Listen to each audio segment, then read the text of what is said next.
जिसको अक्षय नवमी भी कहते हैं। कब है? जम के बोलो जरा। कल। आज गोपाष्टमी है, कल आंवला नवमी है।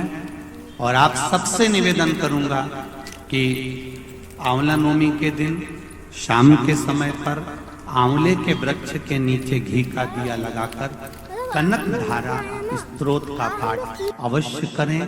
नहीं आता हो तो मोबाइल पे उसको सुने।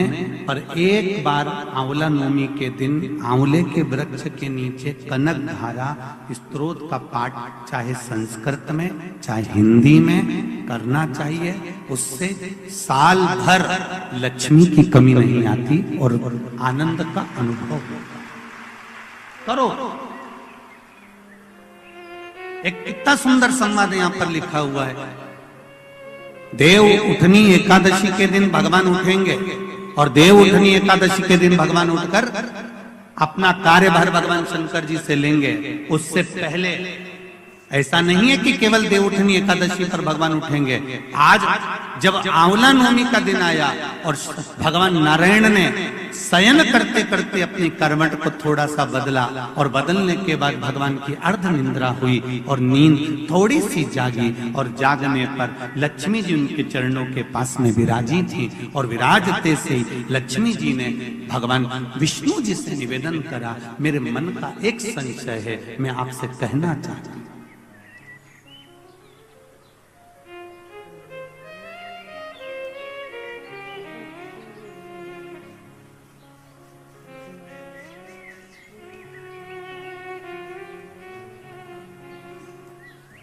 ये हमारे मन का भाव है कि हम भगवान को देव सोनी एकादशी पर सुलाते हैं और देव उठनी पर उठाते हैं। पर हमारी श्रीमद् भागवत कथा कहती है, शिव महापुराण की कथा कहती है, अग्नि पुराण, पद्म पुराण, नर्मदा पुराण हमको वर्णन करती है। एक क्षण की निंद्रा ब्रह्मा जी को आई थी और ब्रह्मा जी की झपकी एक क्षण की लगी थी और हाथ से वेद नीचे गिर गए थे। वेद नीचे गिरे, हयग्रीवा ने धारण कर लिए और चारों तरफ पानी पानी हो गया और पूरी पृथ्वी पानी में जल में मग्न होने लगी। जरा विचार करिएगा, एक क्षण की निंद्रा ब्रह्मा जी को आई और वेद हाथ से चले गए और पानी पानी हो गया। और हम कहते हैं कि देव सोनी एकादशी पर देवता सोते हैं और देव उठनी पर उठते हैं। अगर 4-6 महीने जम के अगर वो सो गया तो एक भी नहीं दिखेगा भीखण का।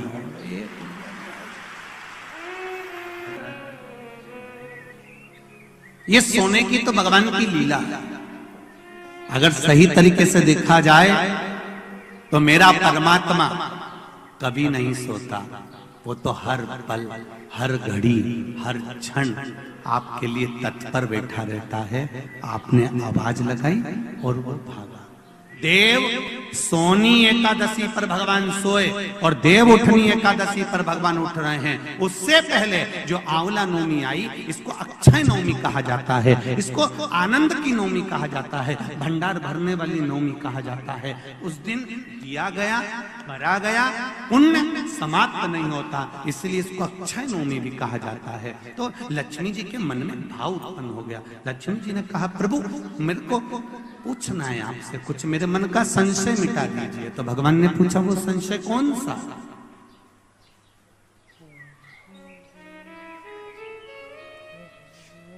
क्या संशय है आपका?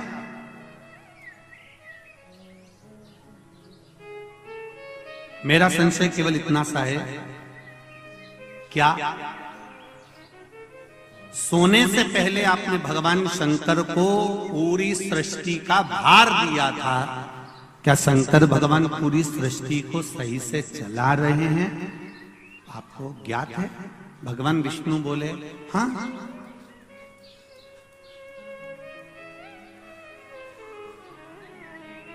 चला रहे।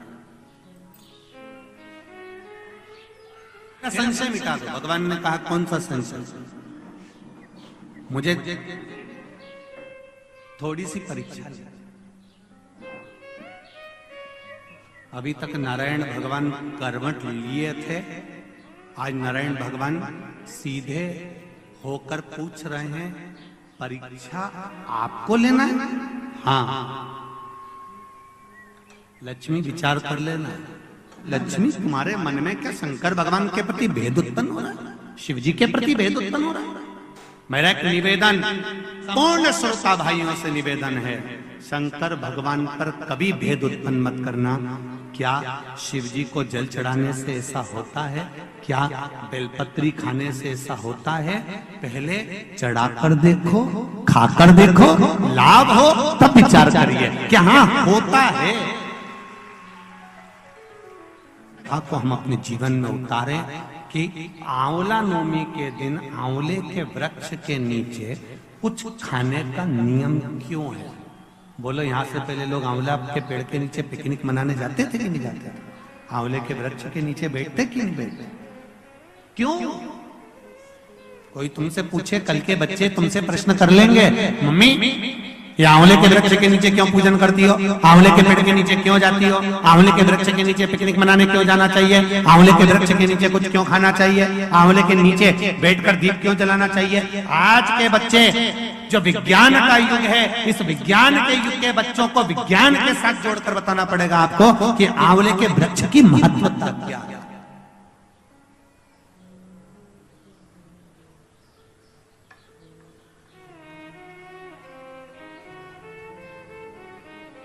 जिस जगह पर आंवले का वृक्ष होता है, उस आंवले के नीचे बैकुंठ का निवास होता है। इसलिए भोजन आंवले के वृक्ष के नीचे करें। कल आंवला नवमी है, आंवले के वृक्ष की पूजन मेरी माताएं, मेरी दीदियां, मेरी बेटियां जब करें, भाई लोगों से भी निवेदन है, समय निकाल कर, केवल माताओं के लिए आंवले का वृक्ष नहीं है, आपके लिए भी है।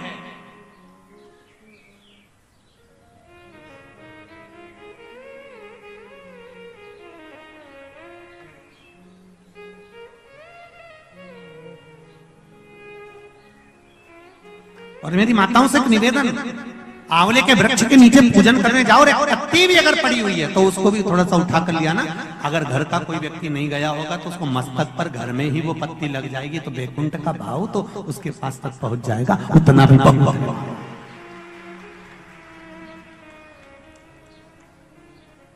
हमने मारवाड़ में देखा है कि आंवले के वृक्ष की पूजन करते समय माताएं आंवले की छाल का भी स्मरण करती है। अपनी चीटी उंगली अंगुष्ठ से मारवाड़ी माताएं उसको भी अपने पल्लू में लेकर आती है, दीप प्रज्वलन करती है, उसको अलमारी में लाल वस्त्र के अंतर्गत तिजोरी में रखती है। क्यों? क्योंकि वो बैकुंठ का एक हिस्सा, बैकुंठ का एक भाव। ब्रह्मदेव करें आंवले के वृक्ष के नीचे शंकर भगवान भोजन कर लें तो बैकुंठ के भोजन का फल मिलता है। बैकुंठ के भोजन का फल, हाँ, लक्ष्मी जी ने उसी समय पर आंवले के वृक्ष के नीचे भोजन की व्यवस्था करी।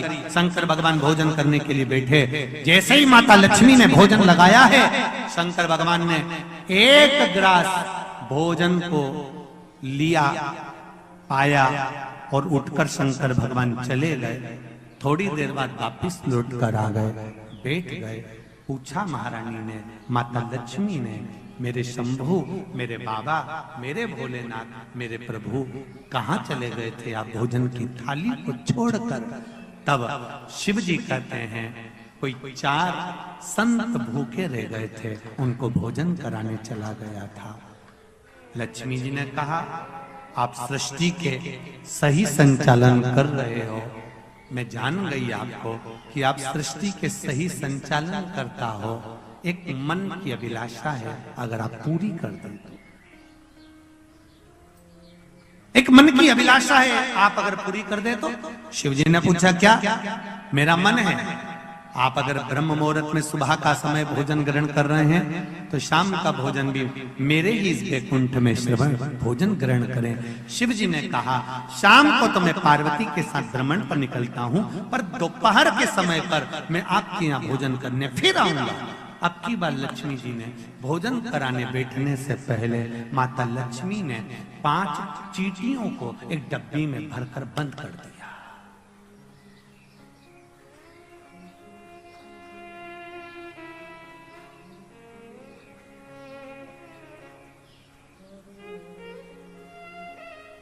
पांच चींटियों को माता लक्ष्मी जी ने डब्बी में बंद कर दिया। घर कर बंद करा।